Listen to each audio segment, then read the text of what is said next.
साथियों नमस्कार। साथियों आप लोग बार बार एक ही कमेंट कर रहे हो कि भाई साहब स्थिति क्लियर करो।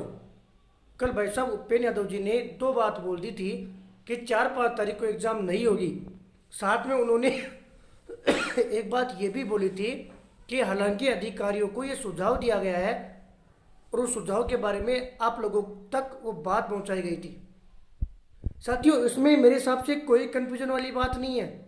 जो 1500 पदों को बढ़ाने की मैंने आप लोगों को बात बताई थी उस पर ऑब्जेक्शन लग चुका है। हो सकता है कि साथियों पूरे पद एक साथ ही बढ़ रहे हो। फिर भैया ये सजेशन वाली बात कहाँ से आ गई? तो ये जरूरी थी। हर बात को नेगेटिव सोचने से अच्छा कभी पॉजिटिव भी सोच लिया करो। साथियों विज्ञप्ति लेट होना और नहीं होना ये गवर्नमेंट के ऊपर डिपेंड है, लेकिन उससे प्रेशर तो बनेगा गवर्नमेंट के ऊपर। किसी भी हाल में मार्च के फर्स्ट वीक से आगे बढ़ती नहीं जानी चाहिए, अन्यथा फिर सबके साथ अन्याय होगा। इस बात को मैं भली भांति समझता हूँ। इसलिए साथियों 9 तारीख को हम कर्मचारी चयन बोर्ड के पास मिलेंगे। भैया नो कोई क्यों? क्योंकि उससे पहले ओबीसी आरक्षण बहाली पर मोहर लग जाएगी। उससे पहले मिलने का कोई औचित्य नहीं रह जाता। जो अन्य आप लोगों को मिलकर भ्रमित कर रहे हैं उनको होश ही नहीं है। इसलिए मैं ये कहना चाहता हूँ साथियों 10 तारीख से 20 तारीख के मध्य आपकी विज्ञप्ति जारी हो जाएगी। जनवरी में फॉर्म फिल हो जाएंगे, फरवरी लास्ट में या मार्च के फर्स्ट वीक में एग्जाम हो जाएगी। पदों को बढ़ाने की बात है और गवर्नमेंट के मंशा में क्या है ये हमें नहीं पता। आप जो चीज़ डायरेक्ट हमें बोलते हो साथियों, हो सकता है कि हमारे दिमाग में भी वो चीज़ें चल रही हो, इसलिए हर कदम सोच समझ के उठाना पड़ता है। रीट पात्रता का जो सर्टिफिकेट की बात कर रहे थे वो सर्टिफिकेट लगभग तैयार है। 1-2 दिन में आप लोगों को बता दिया जाएगा कब तक जारी हो जाएंगे।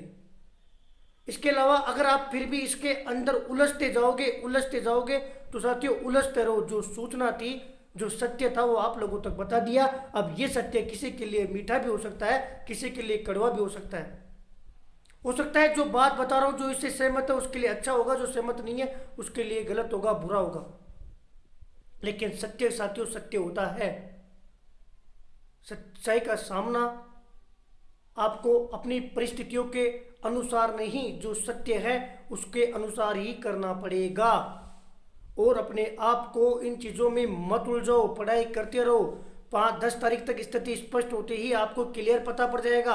आपके कमेंट करने से, परेशान होने से कोई न्यूज़ बदलेगी नहीं। जैसा आप चाहते हो, जो सच है उसको एक्सेप्ट करना पड़ेगा। आपने कभी सोचा था जब तैयारी कर रहे थे कि आगे जाके इस चीज़ों का सामना करना पड़ेगा? नहीं सोचा, लेकिन ये सत्य था, उसको हमने एक्सेप्ट किया।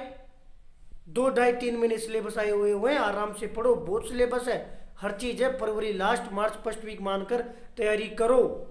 अभी तो कुछ नहीं हुआ, आपको सत्य नहीं बताते तो गुमराह होते रहते। जो दरअसल की बात थी वो आप लोगों तक पहुंचाइए। 9 तारीख को कर्मचारी चयन बोर्ड से मिलकर फिर वो कहेंगे कि वित्त विभाग में फाइल है तो हम वित्त विभाग जाएंगे, वो कहेंगे वहाँ फाइल है तो वहाँ जाएंगे। वहाँ से कैसे ही 4-5 दिन में निकलवा के 20 तारीख से पहले पहले विज्ञप्ति सामने होगी। इस बात को दरकिनार कर दो।